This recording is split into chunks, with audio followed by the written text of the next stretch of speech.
Hello again, Fleet Commanders. Tiberius here with a quick video for you. Last night during our Twitch stream, we were uh, got into a topic and a discussion over the course of the entire stream, all about the ISS Enterprise-E's that are now showing up in the Mirror Universe. Some people like to refer to them as loot goblins, because, well, if Mirror Universe is a dungeon run games usually have loot goblins, which are random spawns that have a significantly higher or rare payout or something like that, unique item.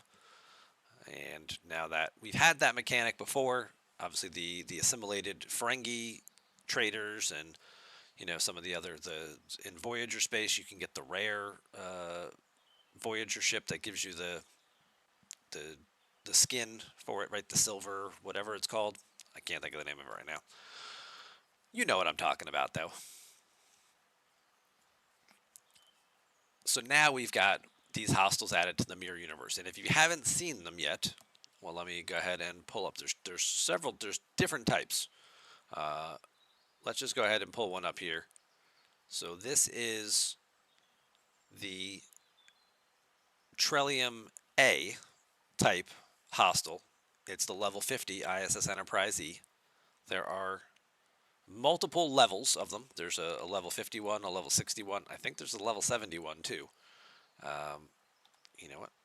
I know for a fact there is because I saw it on stfc.space when we were looking up hostiles.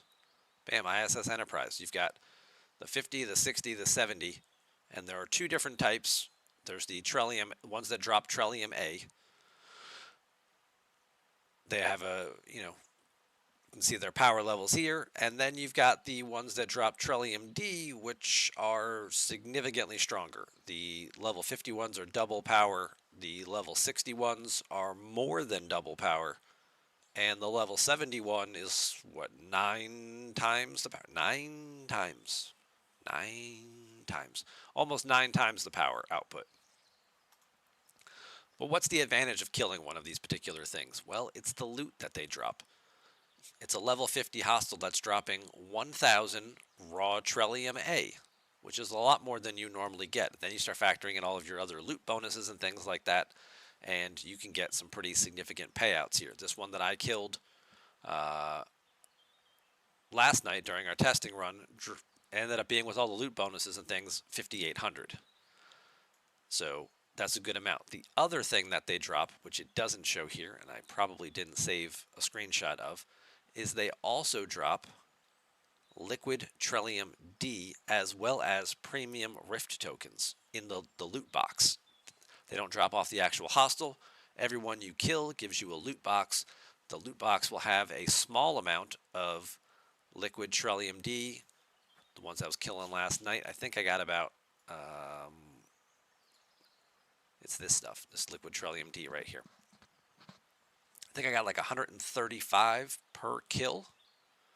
So you can easily start farming these to stock up on this material, which you can use if you want to use for any of your exchanges in here or in the liquid store here to try and get any of these additional benefits. It did also drop 10 of these premium rift keys, and these are the ones that you use to basically take your shortcut paths.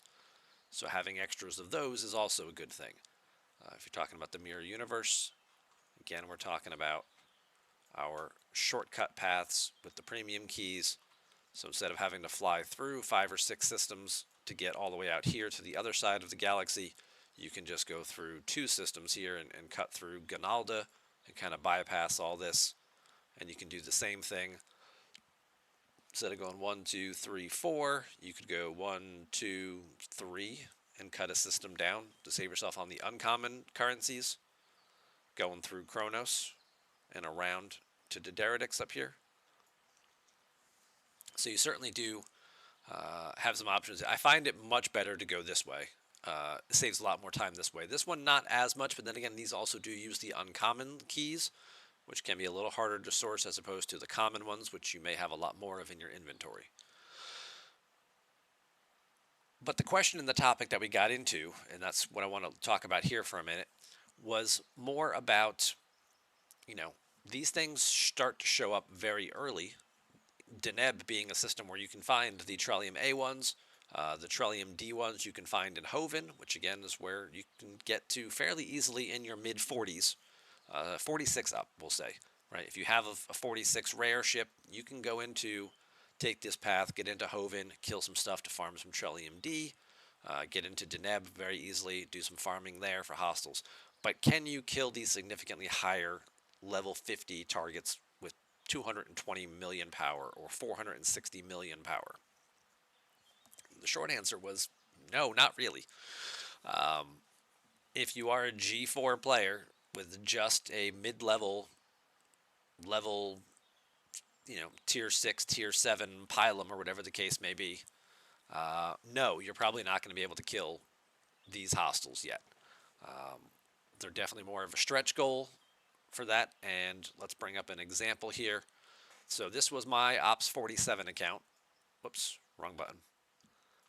This is my free-to-play account. Didn't have exactly the right optimized crew on. We'll talk about crewing in a minute. But again, I was just hunting, regular mirror hostiles moving through the universe. Curon for speed, Data for some extra isolytic damage. Ran into one of these things by accident. Didn't mean to click on it. I was clicking on a level 40, and there were two targets on top of each other. Hit this instead. As you can see, I barely put a dent in the darn thing. And the fight only went 4 rounds before it had completely killed me. Not surprising, because it's 4.5 times my power. But again, this is, I'm level 36, so that's tier 7 moving into tier 8 with mechanics. And didn't go very well at all. And we had a few other players in our chat who were talking about, their experiences, and they were, almost 90 million power. They were like level 48 or 49. They had their pylum up to like tier 9 or tier 10, and they're like, oh, I'm dying on this, or I can almost get it. What can I do a little differently? So we ran a few simulations, and we played around with some crews. And I actually switched to my pylum, which I have, which is tier 10. It's about 90 million power. Not fully leveled up all the way, 94 million. As far as upgrades go, I think it's just barely got the tier 10. Yeah, most players won't take a G4 rare this high. This is something I sort of backfilled much later on. I think I was only probably tier 7 or so when I moved on from this ship and kept continuing to level up. And that's where a lot of people are going to stop with it. They're going to get that extra officer slot that you get at level 35 at tier 7, and they're probably going to move on from it. So this kind of mechanic and target isn't really going to work out for you. You're either going to have to get that level 50 G4 epic, or this is going to be something you circle back to later when you're in your 50s and you're using either your G5 uncommon, or you've leveled up one of your ops locked faction ships like a Talios or a Monavine or something like that, and you're using one of those instead. Now that you're into the 50s and you have a few more ops levels on it, and you can move it up a bit more. You might have a little more flexibility that way to try some of these crews, but 90 plus million seemed to be where people in the chat were having success versus not having success. And we did play around with a few different crewing options. Let's go back to the graphic here for a second. I do want to talk about, of course, real quick, the firing pattern on the ship. And again, we're talking about the Trillium A ones. These are the easier of the two. You can find them in Dibon or Deneb. These are the only two systems that they show up in. And just for consistency purposes, you've got Deneb, which is right here. And you've got Dibon, which is all the way up here. Now, I would not recommend doing this without the NSEA Protector. And that's what these ships were added to the game to focus on, is the NSEA Protector. Because the Protector, if you have the new ship unlocked, you get better access to these kinds of things, right? Ooh, buy the new ship. You can make this easier for yourself. They have some new researches in here, including this one. Protector isolytic damage versus ISS Enterprise-E. Increases isolytic damage dealt to the Enterprise-E when using the NSEA Protector. All you have to do is have the ship built and have this other crit damage floor research done right here, and suddenly you get an extra 120,000% damage. Clearly not a mechanic that's designed for you to be able to do well or easily without the new specialty ship. Now again, this research only helps the new ship. So if you don't have the NSEA Protector yet, if you are trying to source it free to play, maybe you got, close to halfway there through the last invasion mechanic. I think I'm in the 80s on terms of blueprint source. I think I have like 82 on one account and 84 on the other account. So I'm going to need at least another 1 or 2 more runs of this event before I'll have the ship unlocked. But if you want to try to do these things in the meantime, well, you're going to need a ship with about 90 million-ish power. And that's what we're going to look at here. So if I go back and I look at some of my victories and defeats. So this is my first victory. As you can see, it took over half my life out. Now I have no buffs active, no Titan buff, no Cerritos buff. I did, however, use a 200% damage interceptor exocomp. Something I felt like was available to all players of this range. Obviously, my Cerritos buff, my Titan buff are going to be a little misleading. I've got more research done. I've got the ships probably higher tier than players in their 40s have. So I wanted to try and keep as close to a baseline as possible when looking into this content. And let's look at the battle log. So we looked at the firing pattern on the website here. You can see they have 4 weapons, 2 of each type. 2 energy weapons. Each energy weapon fires twice every round. 2 kinetic weapons, which each fire once every round. That's going to be important as we go on, so I'm going to kind of minimize this and push it off to the side just for now, because we're going to keep bringing that back and forth. All right, for crewing wise, the first crew I started with was Pike, Moreau, and Enterprise-E Data. My Data is tier 4, so he's a 30% boost. Below deck, I went with Hugh for crit damage, B'Elanna Torres to apply hull breach, Chapel for isolytic cascade, Tom Paris for extra mitigation, because I wasn't sure if Moreau was going to be enough to get me there all on her own, even with Pike. Want to try and minimize damage as much as possible. And Troy, who's giving me, my Troy is higher than my Odo, so I get 45% more critical hit damage from her. B'Elanna proc round 1. You can look at what this thing is doing over here. It's doing 1,000,000. This is the first weapon. This is an energy weapon. It's shooting twice. 1,000,000 and 1,000,000 base damage, and it's also doing the same amount in isolytic in round 1. Then you've got the big kinetic weapon for 3,000,000 damage. Kinetic weapon number 2 for 3,000,000 damage. And then we're right back here with an energy weapon for 1,000,000 and 1,000,000.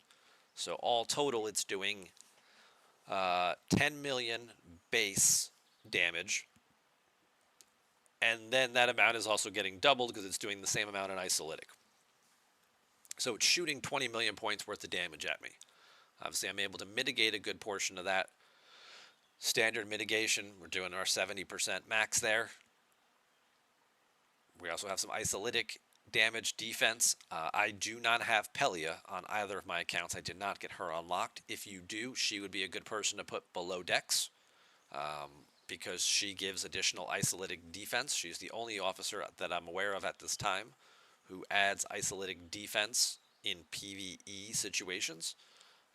You can also, there are artifacts that you can use that will give isolytic defense. That would be pretty helpful in this situation here. No apex barrier, that would also be helpful if you have any of that stuff done, but that's pretty much all paywalled. Most of it's paywalled at this point. Or there might be some research that I have just ignored. That's a good question. I should actually look at that. And then you can see obviously what's going to shield and what's going to hull health. And then in round 2, the damage goes up a notch because of old ship abilities, and it does have Mirror Picard. So Mirror Picard is here, increases their isolytic cascade damage by 100% for 2 rounds, but then it's just going to keep refreshing itself every round. And he also, if they have Assimilate, he's going to slap an Apex barrier up, which is going to drastically reduce your damage as well. And this ship on round start, the ship ability always gives you Assimilate, thus making these things even harder to deal with. So as you can see here, as we go into round number 2, you don't see the assimilate or anything like that triggering. You don't see Picard's buff triggering. It's just there working in the background. You're going to notice that their damage went up. They're still hitting for the same base, that's just over 1 million here, but now the isolytic damage is 2 million per shot. Same thing over here. This was about 3 million for the kinetic weapon. The isolytic was the same. Now the isolytic is doubled up to 6.5 million.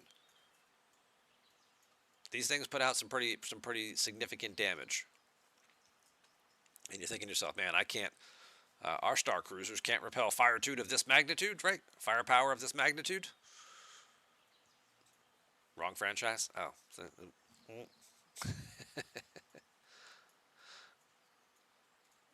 No, we cover them all. We cover them all.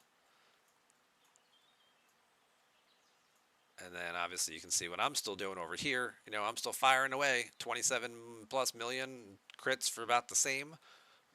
But look how much of it's getting mitigated over here. 17 million base mitigation plus another 27 million from its apex barrier. Like I hit it for, we'll call this what, 54 million, and it mitigated like 45 million of it. That's a lot. We pull up our trusty calculator. 27355 71276. I hit it for 54,026.43 million. 54,026.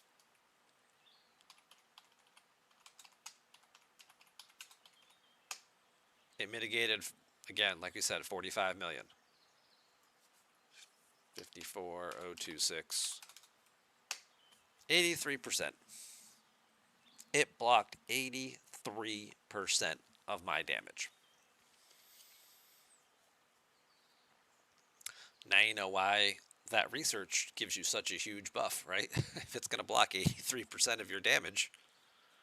And again, this is also a situation here where I'm not having a type of triangle advantage that might lower this base mitigation value a little bit.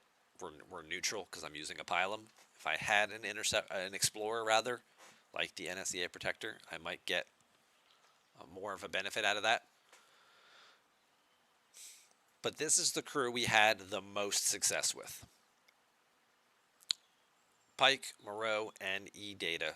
Boosting damage, trying to just plow our way through this thing. But you'll notice when I look at some of these other fights that we did. So that was that one, right? Yeah. Oh. Wait. So this was the first... This was my regular ship. I was just out killing them with regular stuff. A lot easier to do when you're using a G5 ship. But if we're looking at G4, we tried, this is our first experiment. Again, no Titan buff or Cerritos buff. Those will obviously help tip the balance in your favor. Other people were saying that they were using those buffs. Somebody actually used a max Titan buff. He was still only able to kill 2 or 3 per run, just because, again, you get the extra shots and things, but so much of your damage is being mitigated. Didn't get it the second time. Obviously, I had less than 50% life left, but I did take a big chunk out of it to knock it down. So when I came back with a different crew a couple minutes later, this time we tried Chen to see how much of a reduction she would have, lowering the energy damage. Those would be the weapons that fire the 2 shots every round.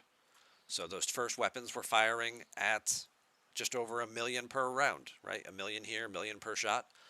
With Pike, Moreau, Chen, we lowered that down to about 300,000. Saved ourselves a significant amount of damage. Our damage output also went down a little bit because we're losing the bonus from data. So this fight went 7 rounds. And as you can see, we still end up right in about the same spot, about half dead. Because these other weapons here in round 2, or the bigger weapons, are still hitting pretty hard. So we lowered these a little bit, but we didn't. They still have these big guns here in the middle that are still hitting us pretty good. All right. We killed a few others to respawn one. This time around, even with half life left, we didn't even get it, you know, close to dead. We only got it about halfway dead. All right. let's regroup. Let's try a different crew and come back. What do we got?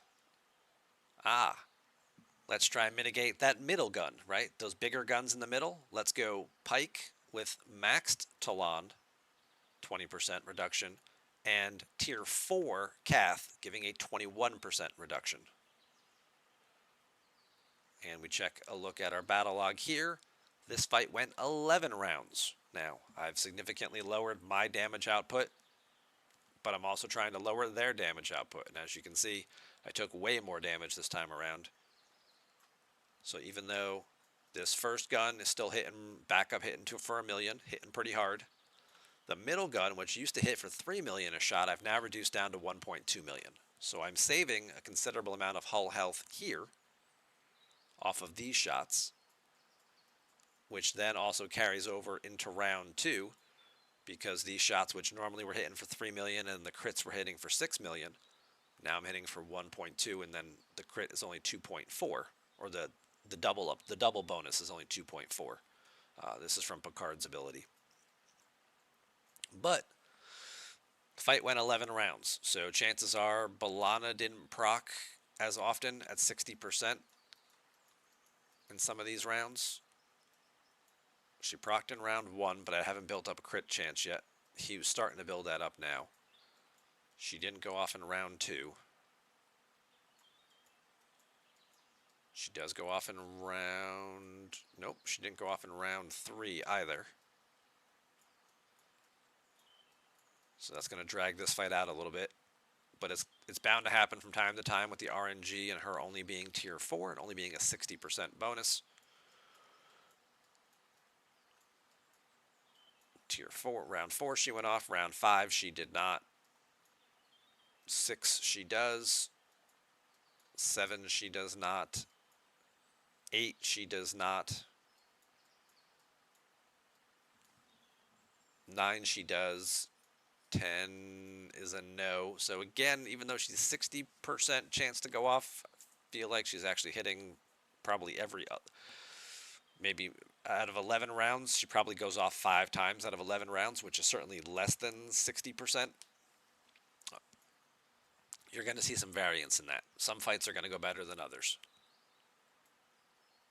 We did not live long enough here. We tried again with the same crew. This fight I made it 7 rounds before finally dying. But again, B'Elanna not triggering. Missed the first 3 rounds here. Nope, round 0. 0 for 4. 0 for 5. There you go. She procs for the first time in round 6. Thanks, B'Elanna. But by this point in time, it's just way too much damage that I've taken. And as you can see, I barely scratched the paint on this thing. So reducing its damage, not necessarily the way to go.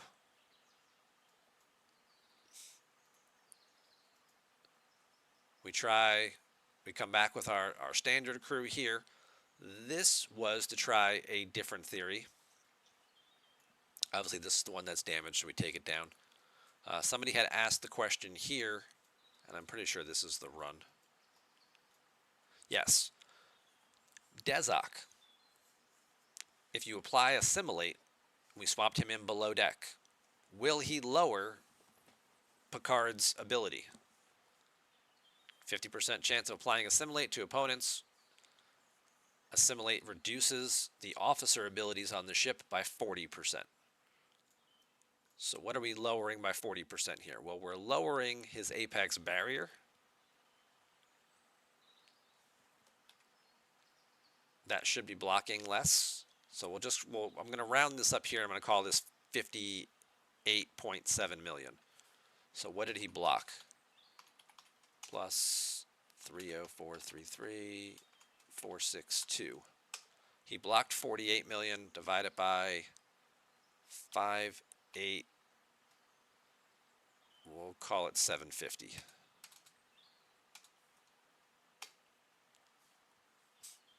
All Assimilate did was lower it from 83 point whatever down to 82.8%. Not much of a difference in what Dezok was doing there. So Dezok, not worth a lower deck slot.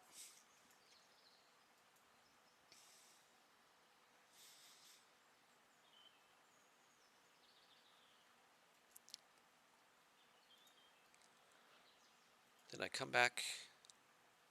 Yes, I did do one more here that I also wanted to point out. Before the Dezok one, using the same people below decks as before, I came back to see what happens if I lower both sides of it a little bit.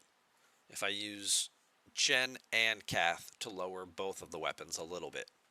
Neither of them is getting as low as they were previously, but I'm lowering everything now somewhat. Am I lowering the overall damage enough? And this fight went 13 rounds, so I extended the fight even longer. It took him longer to kill me than it had previously in some of the other losses. But again, my damage output is pretty minimal here.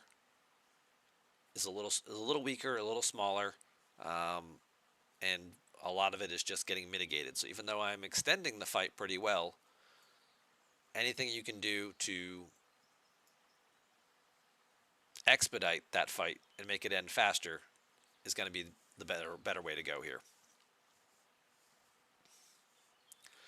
So that was kind of what I wanted to talk about with these things. I think this is just us dying here.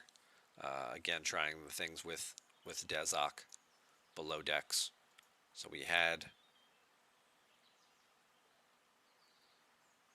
him trying to do hull breach. That was in place of Tom Paris. We swapped him out because we wanted to see Moreau if she would carry enough mitigation. She does not. She does. Yeah, this is. He shot me for $1 million. I blocked 70% of it. So she's carrying enough by herself that you don't. If you're running Pike Moreau together, Tom Paris becomes overkill. So you give yourself a little more flexibility below deck there. Maybe that's adding someone like Tendi to get a little more hull health. Maybe that's adding Mariner to get a little more damage output in place there. Or putting Odo with Troy to get more crit damage bonuses. Or, if you have somebody to proc morale or proc burning, could certainly be a case. People were talking about trying, would this be a situation where, like, the Decius crew might work? Because these fights are going more than 5 rounds in most of these cases.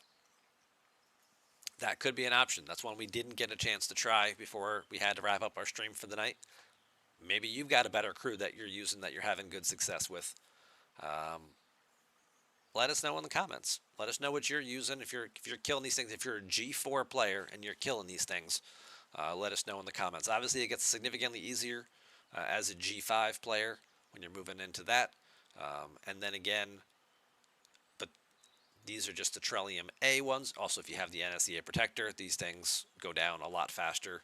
Kind of an incentive or motivation to buy the ship, right? Buy the ship, get it while it's hot. And then you have the same ship with the firing pattern, exactly the same, just double the power. That drops Trellium D, giving you a lot higher output of this. But I can't imagine G4 players are going to be able to kill one of these things without the Protector.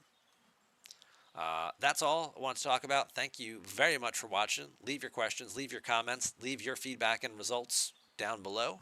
I hope to look forward to reading them soon.